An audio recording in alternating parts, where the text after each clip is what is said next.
Hello friends, the Bong shape Shukla চ্যানেলে আপনাদের সকলকে ওয়েলকাম।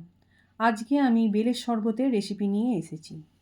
গ্রীষ্মকালে হেলথ ড্রিঙ্কসের মধ্যে বেলের শরবত অন্যতম। বেল পেটের জন্য খুব ভালো, এর উপকারিতা অনেক। গরমের দিনে বেল খেলে শরীর ঠান্ডা থাকে, হজম শক্তি বাড়ায়, কনস্টিপেশন দূর করে। এখানে আমি 5 রকমের বেলের শরবত বানিয়েছি। তাহলে চলুন রেসিপিটা দেখে নেওয়া যাক। এখানে আমি দুটো পাকা বেল নিয়ে নিয়েছি। দেখুন পাকা বেলের রঙটা এরকম টাইপের হবে। এরপর একটা ধারালো ছুরির পেছন দিয়ে ঠুকে ঠুকে বেলটাকে আমি ফাটিয়ে নেব। দেখুন সুন্দরভাবে ফেটে গেছে, দেখুন কি সুন্দর রং। এবার পরের বেলটাকেও আমি এইভাবে ঠুকে ঠুকে ফাটিয়ে নেব। আপনারা চাইলে মেঝেতেও ঠুকে এটাকে ফাটাতে পারেন। দেখুন এটাও সুন্দর কালার আছে। এরপর বেলের শাঁসটাকে এইভাবে বের করে নেব। চামচ দিয়ে বার করলেই বেশি সুবিধা হবে। এই চামচ দিয়ে বেলের গা থেকে ভালো করে কুড়িয়ে কুড়িয়ে শাঁসটাকে বার করে নিতে হবে। দেখুন সুন্দরভাবে শাঁসটা বেরিয়ে গেছে। এর পরেরটাও আমি একইভাবে বার করে নিচ্ছি।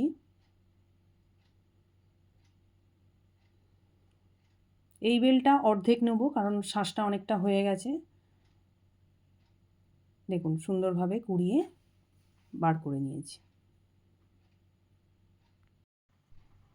এরপর অল্প অল্প করে ঠান্ডা জল ঢেলে জলের সঙ্গে এই বেলের শাঁসটাকে মিশিয়ে নিতে হবে, যাতে বেলের মধ্যে যে পাল্পটা আছে সেটা জলের সঙ্গে মিশে যায় আর আঁশ আর বীজ যেগুলো আছে সেগুলো আলাদা হয়ে যায়।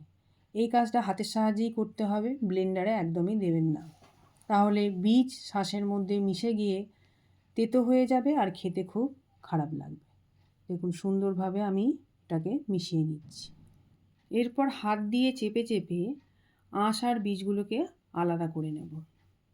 দেখুন আঁশ আর বীজ বার করে নিচ্ছি ওখান থেকে।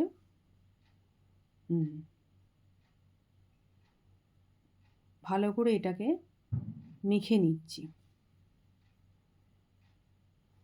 বড্ড ঘন হয়ে গেছে, তাই আমি এর মধ্যে আরেকটু ঠান্ডা জল দিয়ে দিলাম।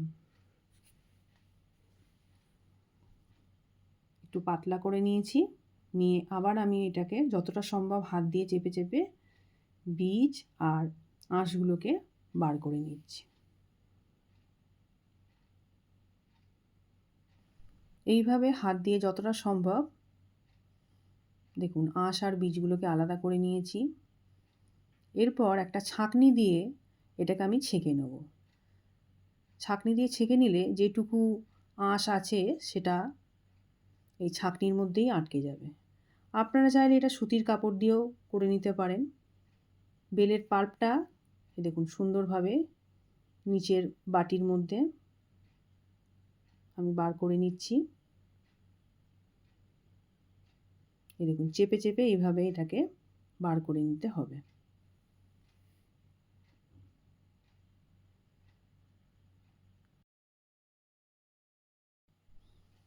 এইভাবে ধীরে ধীরে পুরো পাল্পটাকে আমি ছাঁকনির সাহায্যে ছেঁকে নেব।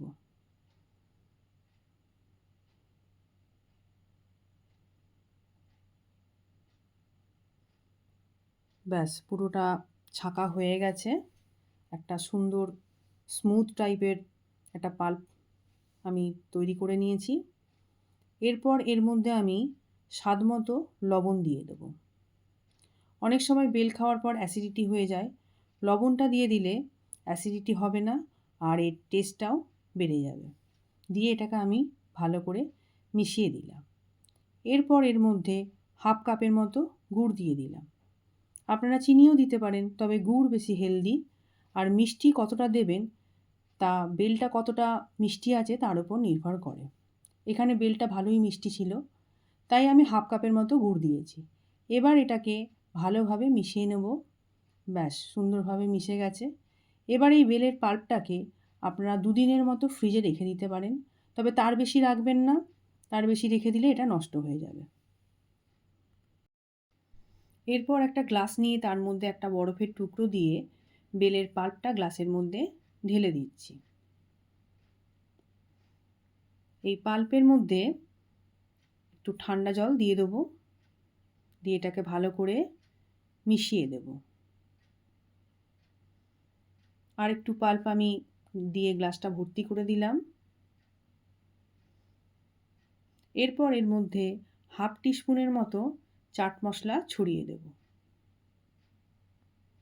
এই চাট মশলাটা দিলে এর টেস্টটা অনেকটা বেড়ে যাবে। এরপর এর মধ্যে পুদিনা পাতাও দিয়ে দিলাম। ব্যাস হয়ে গেল 1 নম্বর শরবত। এরপর 2 নম্বর শরবত বানানোর জন্য আমি আর একটা গ্লাস নিয়ে নিয়েছি, আর আমি 1 কাপের মতো দুধ ঢেলে দিয়েছি। এই দুধটাকে আমি আগে থেকে ফুটিয়ে ঠান্ডা করে রেখেছিলাম। এরপর আমি এর মধ্যে বেলের পাল্পটা দিয়ে দিলাম, দিয়ে এটাকে ভালো করে মিশিয়ে দিলাম। দিয়ে এরপর এর মধ্যে একটা বরফের টুকরো দিয়ে দিলাম। এটা বাচ্চাদের জন্য খুবই ভালো, বাচ্চারা অনেক সময় বেলের শরবত খেতে চায় না, তো এইভাবে মিশিয়ে বাচ্চাদেরকে খাওয়ানো যেতে পারে। এরপর আমি পুদিনা পাতা দিয়ে দিলাম। হয়ে গেল আমার 2 নম্বর শরবত। 3 নম্বর বেলের শরবত বানানোর জন্য আরেকটা গ্লাস নিয়ে নিয়েছি। এরপর এর মধ্যে বেলের পাল্পটা দিয়ে দিচ্ছি। দিয়ে এর মধ্যে এক টুকরো বরফ দিয়ে পরিমাণ মতো ঠান্ডা জল দিয়ে দিলাম। দিয়ে এর মধ্যে 1 টিস্পুনের মতো লেবুর রস দিয়ে দিলাম। আপনারা যদি একটু টকটা বেশি চান তাহলে 2 টিস্পুনের মতো লেবুর রস দিয়ে দেবেন। এরপর এর মধ্যে হাফ টিস্পুনের মতো ভাজা মশলা দিয়ে দিলাম। এই ভাজা মশলাটা আমি আগে থেকে রেডি করে রেখেছিলাম, গোটা জিরে আর শুকনো লঙ্কার ভাজা মশলা। দিয়ে এটাকে ভালোভাবে নাড়িয়ে আর এর মধ্যে পুদিনা পাতা দিয়ে দিলাম। হয়ে গেল 3 নম্বর বেলের শরবত। 4 নম্বর বেলের শরবত বানানোর জন্য আর একটা গ্লাস নিয়ে তার মধ্যে 2 টিস্পুনের মতো টক দই নিয়ে ভালো করে ফেটিয়ে নিচ্ছি। এরপর এর মধ্যে বেলের পাল্পটাকে আমি দিয়ে দিচ্ছি। এরপর এর মধ্যে এক টুকরো বরফ দিয়ে এটাকে ভালো করে মিশিয়ে দেব। দিয়ে এর মধ্যে একটু ঠান্ডা জল দিয়ে দিলাম। দিয়ে ভালো করে মিশিয়ে দিতে হবে।